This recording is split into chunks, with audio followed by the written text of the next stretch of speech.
Hello, everybody. Welcome back to the channel where today we're going to be taking our first NFL picks of the season as week one is tomorrow.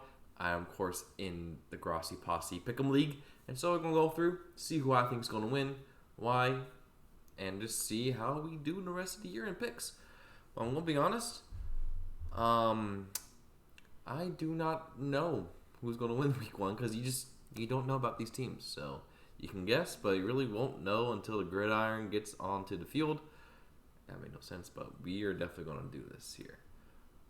So, we're going to start with Thursday Night Football. We got the Detroit Lions going to Kansas City Chiefs. Now, I think this is going to be a pretty close game, as I do believe the Lions are going to be one of the better teams in the NFC. But the Chiefs are just a really, really well-run machine. I don't know how well Detroit's defense is going to run against the Chiefs' offense. Even without Travis Kelce, I think Mahomes is that much of a difference maker. So I do agree with the majority that the Chiefs are going to win the game. Next up, we got the Panthers and Falcons. Now, the Falcons are going to be really run heavy, going to be with Bijan Robinson, heavy, with Desmond Ridder kind of throwing the ball around Drake London, Kyle Pitts. So I do think they have a better offense than the Panthers, but the Panthers' defense is really, really solid. So I'm going to go with the Falcons mainly because I just think their offense is going to be able to move the ball more. But it's going to be a very sloppy game between Desmond Ridder and Bryce Young, two really young quarterbacks. And it'll just be a mess. Next up, the Bengals and Browns. Now, this really depends on if Joe Burrow is going to play. All indications show that he will be playing week one. And if that's the case, the Bengals are going to beat the Browns. They got the better offense. Their defense is really good. But it's going to be a closer game than people think because I think the Browns are going to be one of the most improved teams in the league this year. But again, all depending on Deshaun Watson and how he's able to perform. But I do think the Bengals are the better team. This one, Jaguars. I'm sorry. The Colts are absolute dumpster fire. They don't have Jonathan Taylor. Anthony Richards is going to die. Their defense is awful. So the Jaguars, I think, can easily win this game. This might get really ugly for the Colts. Then we got the Buccaneers and Vikings. Even though I think the Vikings were one of the biggest frauds last season, I just think that the Buccaneers as a roster are very depleted. I don't know how well Baker Mayfield is going to do. I don't think it's going to be as big of a spread as what they're saying here with 95%, 5%. But I think the Vikings are a better team. They might struggle a bit because I don't know about that defense, but I still think that the Vikings will win this game. Titans and Saints. Now, this one's interesting. This one, both these teams are pretty mid. I know a lot of people are high on the Saints due to their defense. And the Titans, they just basically have Derrick Henry. I do think the Saints are probably going to win this game. I just think that their defense is going to really carry the day. And the Titans, they just very, very bland and mushy. Now we got the San Francisco 49ers and the Pittsburgh Steelers. I'm actually going to go against the grain here. I'm going to go with the Steelers. The reason why? I don't know how exactly this 49ers offense is going to go. Is Brock Purdy going to be able to recap the magic he had last season? And they did just get Nick Bosa back. They got him on a long-term deal. Really lucrative deal because he deserves it. But he should be able to play at full speed, but people are forgetting that Pittsburgh also has a pretty good defense. And I think they can really give a lot of problems to this 49ers offense. I think the Steelers offense is going to be an improvement. I think Kenny Pickett to George Pickens is going to be a deadly combination.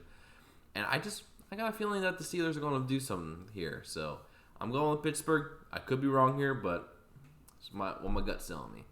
Next up, we got the Cardinals and Commanders.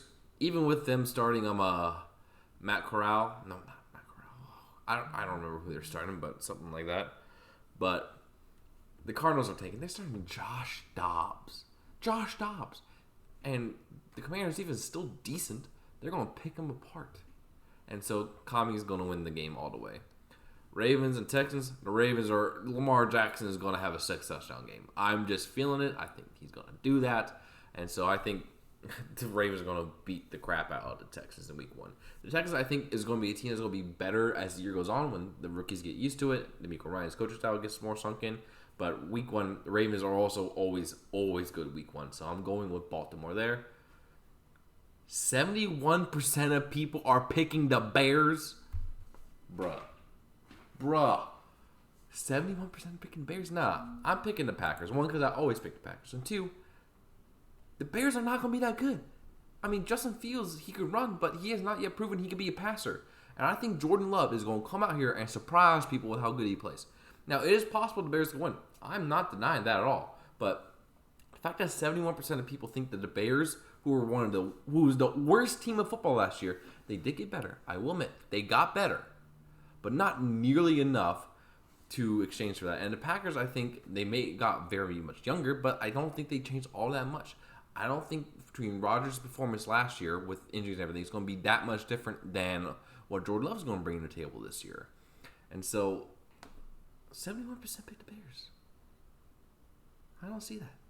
I was thinking more like a 65, like a 55-45 split, maybe, but not that. That is dumb. Okay, this game, I got no clue. The Broncos have no receivers. The Raiders are going to be bad. I just don't trust Josh McDaniels. Toss up eeny, meeny, miny, mo. Catch a tiger by so if he hollers, let me know eeny, meeny, miny, mo. Guess I'm going with the Raiders because I got no clue for that game. Eagles and Patriots. Eagles are going to be one of the best teams in football. And I do not know what the Patriots are doing on offense. I know what the Eagles are doing on offense. They got Jalen Hurts still flinging the ball around. A.J. Brown, Devonta Smith, Dallas Goedert. They're going to be fine. Dolphins and Chargers. Now, this is going to be an interesting game. I'm going to go with the Dolphins because Tua is healthy. And when Tua is healthy, he's one of the best quarterbacks in the league, especially with the targets he has in Tyreek Hill and Jalen Waddle. Now, I think this is going to be a pretty close game. The Chargers are going to be a really, really good team this year. But I think the Dolphins are going to be able to take the win here. Then we got Seattle and L.A. L.A. is injured. Cooper Kupp's probably going to be out. You don't know what Stafford's going to give you, and their offensive line is weak and everything, so I don't really see much there for the Rams. I'm going to go with Seattle here. I think Geno is going to have a good game, especially against that Rams defense, which is really, really depleted. And Seattle is just an overall better team. Interesting game on Sunday. We got the Cowboys and Giants. The Giants last year were a scrappy underdog team. The Cowboys, I believe, do have the better talent.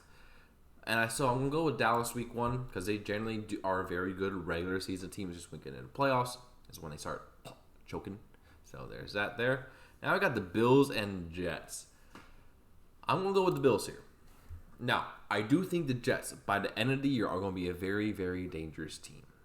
But as we saw last year with the Packers, when you have change around Aaron Rodgers, it takes a while for them to get going. Especially him getting into a brand new offense, not necessarily because he still has Nathaniel Hackett, but he's got brand new players around him. And they did bring Lazard and Cobb, but there's only 2 guys out of everyone there. It takes time for players to get used to playing with Rodgers. We saw that last year with the Packers having slow starts with their young receivers. Now they're basically the same thing with the Jets. Now, I think that Rodgers is more motivated to get to know them, and he probably will have a better start than he did last season, but there is that option there. And I think the Bills just having the core there together longer gives them an advantage. And I do think that the Bills' offense will be better than the Jets, even though the Jets' defense is phenomenal. So I'm going with Bills there, but I think it's going to be a pretty low-scoring game. I'd say about 45 points scored between the two teams, like a 24-21 victory for the Bills. But it's going. I think the Jets are going to struggle a little bit out of getting the people are thinking, just because it takes time. So take a review of my picks. I have the Chiefs, Falcons, Bengals, Jaguars, Vikings, Saints, Steelers, Commanders, Ravens, Packers, Raiders, Eagles, Dolphins, Seahawks, Cowboys, and Bills. And we'll find out next week if I'm right or wrong. And so thank you guys so much for watching. Let me know who you think will bring the biggest upset in week 1 down in the comments below. And until then, I'll see you again very, very soon. Ciao.